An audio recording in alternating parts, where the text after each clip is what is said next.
human beings are at war with each other because they argue like fucking children over shit they have no business arguing over. For instance, money is a thing that people go to war over. People are the people that put money as something as it should be a significant thing. No, it's not. What is I don't got a dollar on me. But if I pulled a dollar out, what is that dollar so significant over that it's worth going and killing your fellow man over? What is something that a diamond, something that if you just simply dug into the ground, into the earth deep enough, you would find? You put significance behind something that has no significance over. Because money and jewelry and cars and houses, that shit can be built, that shit can be eternal. That shit can continue to be in of itself because it has no lifespan. A human being has a lifespan. And because you want this, you're willing to get rid of him, her, she, they. It does not matter. Right. That's stupid to me. Me personally, that shit, that mentality inside of a human being, that's gotta go. That's not even feral instinct.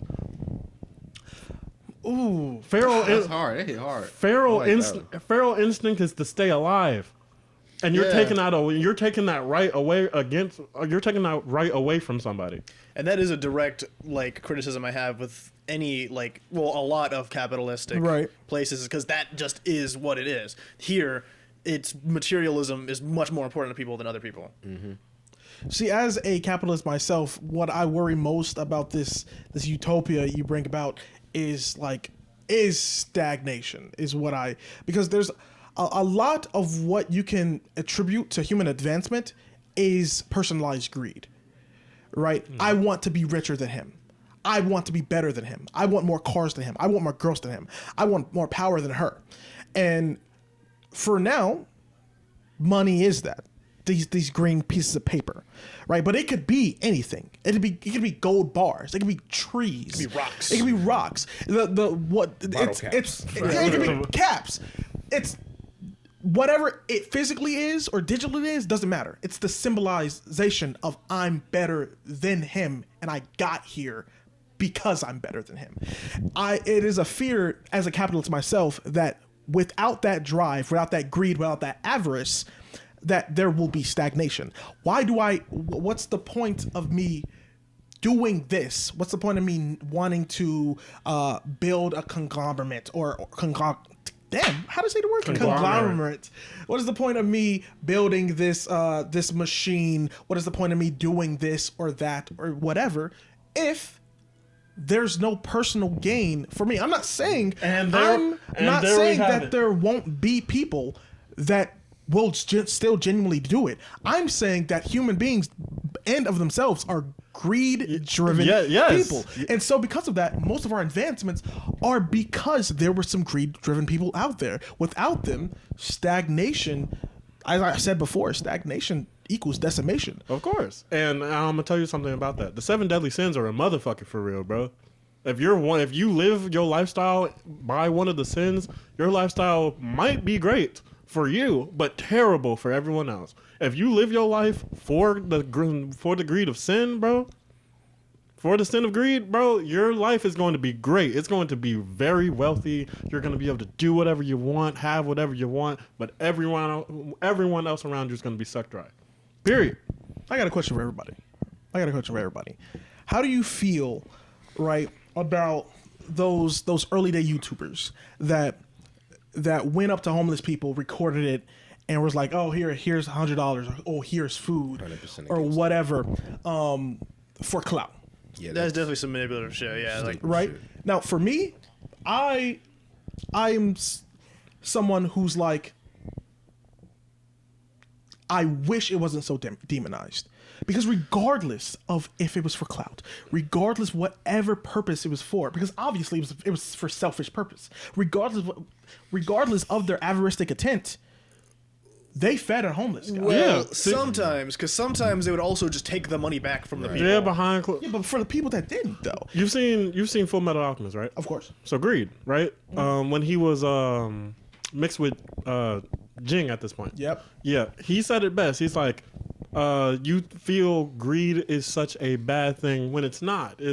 Greed can be a bad thing, but it doesn't have to be. Exactly, it doesn't have to be. I'm not saying get rid of greed, bro, because if you get rid of greed, that's a drive out of a human being that they no longer have. I'm not saying you don't have to do something better than somebody. Okay. It's the point of you're wanting to do it better so they stay in the dirt, so you feel better about yourself. That kind of mentality kills the planet. Do something great because you can. If someone below you is looking at you and is feeling envious, which is another sin, right? Which doesn't always have to be a bad thing.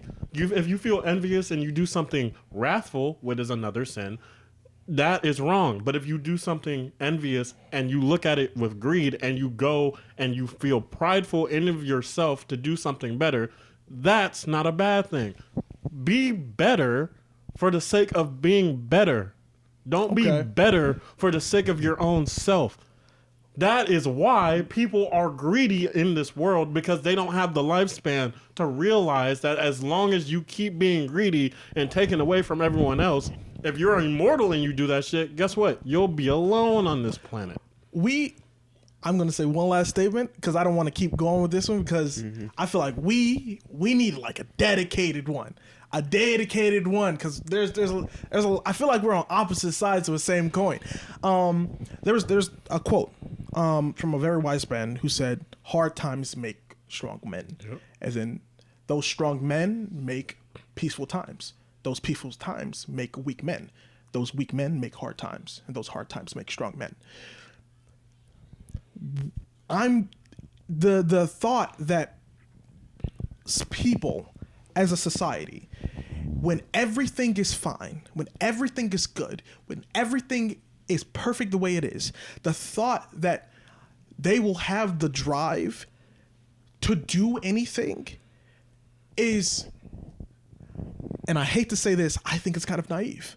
I think it's kind of naive that you believe that if my life was perfect and my life was amazing and it just perfect the way it is, and I would get out the bed the next morning and say, I should go do something, even though my life is fine the way it is. I want this to succeed because my life isn't fine the way it is. That's fair. I want my endeavors to succeed because I want my mother's life to be better than what it is. My little brother's life to be better than what it is. Everybody in my life to be better than what it is. It's because of that greed, that avarice, that I will push myself to make sure this go above what it is. Does that apply in a utopia though, where everyone's happy? Exactly. Yes, it does. Because here's the thing: it only takes one person to feel negative in a utopian society in order for that person to make an uprising. Because if you're in a utopia, and I mean a perfect utopia, where the environment is good, everyone is getting paid, and not in money, but in life, as in sequence, and your spirit is good, and your livelihood is good, your surrounding men is good, your family's all right, just the world in of itself is prosperous. It only takes one person to be like, okay, I'm fine, but I kind of want to be more fine. See, and at that point, now, even though you're good, you want to be more good than everyone else around. But how would you get to the utopia? That's my question. How do you get to the utopia without the greed? No, how do I you fix? You get to the utopia with the greed. It's how you use it in which you will get to the utopia. If you use the utopia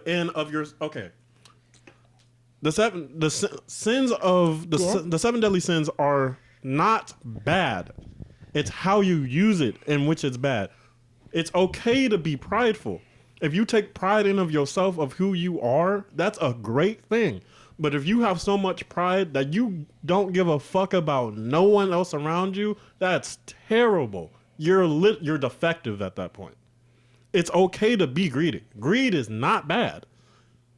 But good greed works towards something. Bad greed gets you somewhere and then you want to keep it. So let's say two men. All right. You get a man who already has $1 million and you have a man that works to $1 million. Okay. The man who already has $1 million If he's content with his $1 million, he doesn't work to have another $1 He's good. But he wants to keep it. He doesn't want to disperse it because he doesn't want to work for it. The person who doesn't have $1 million and works towards that $1 million doesn't just work for that $1. He goes to get another one, and then another one, and then another one, and then another one. He goes to get as many as he wants, as many as he needs. Okay. Even when he already reached his goal. That isn't bad as long as because you're improving yourself. You're keep pushing yourself.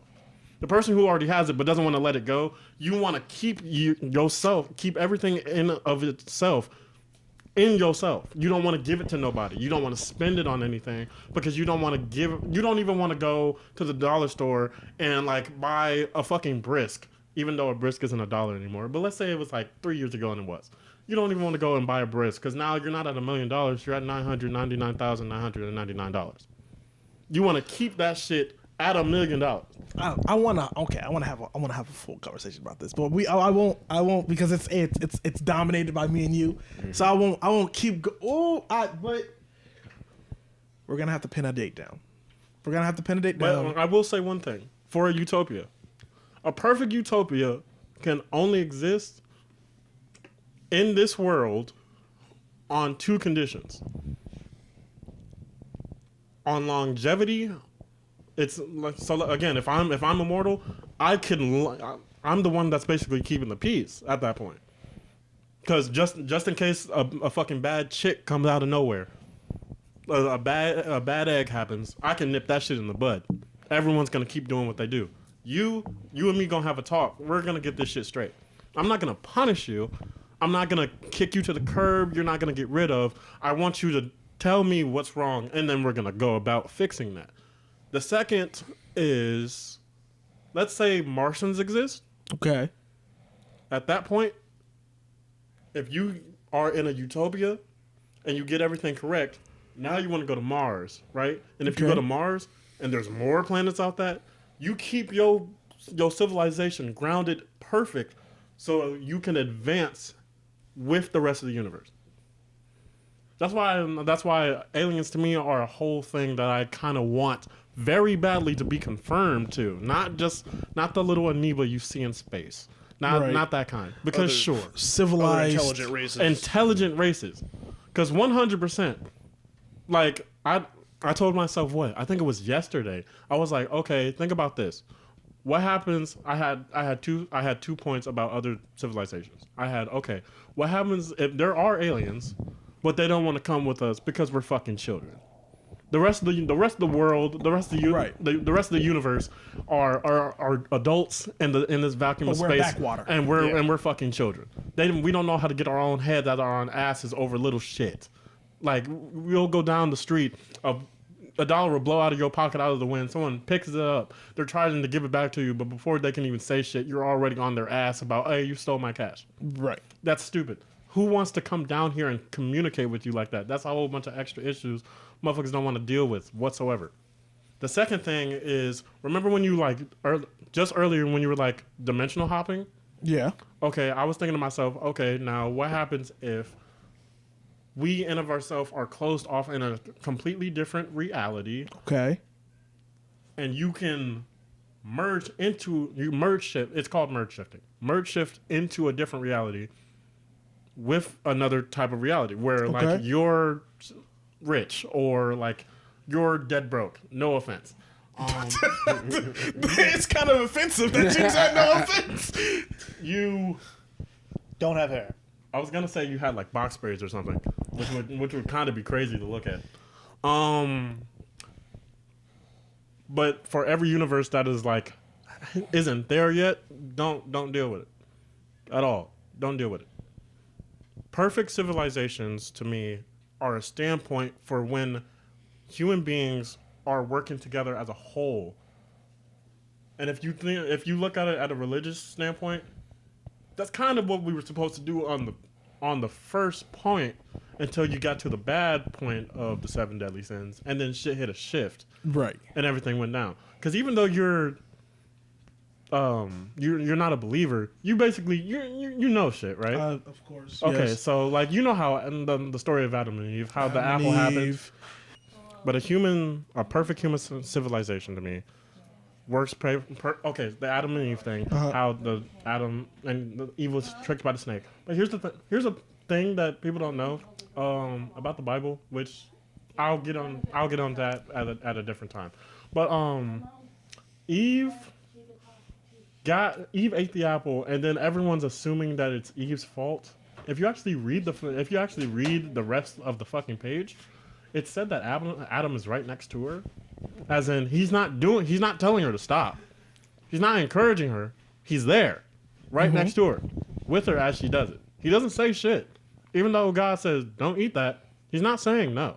He's just there. You're guilty by association. Because that's why his ass left too. Yeah, he didn't say. He didn't say shit. And then as soon as he got self-awareness, then he's like, well, no, because no. To me, it's like we got pushed past what we were supposed to. And I'm not saying that like Christianity is supposed to be like the say all do all of when it comes to shit. But if you are a Christian, to any of our Christian viewers, like in your standpoint, you got deviated based off that, and it just kept on pushing towards the left. For any other reason, for any other religion, you just got pushed towards the left. For non-believers, you just got selfish and of yourself. Because for you, right? I'm talking about like full-blood, you didn't believe shit from the jump. Right? If you're a selfish person and you don't believe in nothing, you're just a terrible person. Because you don't have any excuse at all to be bad. You're just bad. What? No, like that's human nature. That's not your fault that the brain is wired that way. But here's the thing. You're not born terrible. But that's the thing. You get taught to be. It's the age-old question: nature versus nurture, and it's still a question today, right? It's still a debate. It's not. See, okay, and I'm sorry to any religious viewers. That's the one reason why I kind of leaned towards like. I'm not fully atheist, but I don't associate with anything because I look at stuff and I'm just like, that don't make no sense. You're telling me God was like, all right, I'm gonna make the perfect being, but I'm gonna give you one alley to be terrible? Like, why would you even make the fucking apple? What's the point? Bro. And okay. I'm gonna tell you something real fast. See, here's the thing about Christianity, bro. That's only a Christian thing. Well, actually, you know what? We can just do another session now. Yeah, we're gonna do this. We're gonna do this. Okay, all right. Thank you, Cogs and Gears. We always appreciate you joining us. We always appreciate you joining us for another one. It looks like the next session will be getting heated. We do apologize, both me and Seed, for kind of strong holding this one. Sometimes we get really into the debates, but that's what you're here for. Thank you so much for watching, and we will see you next time. Keep on spinning, turning, and churning. Peace.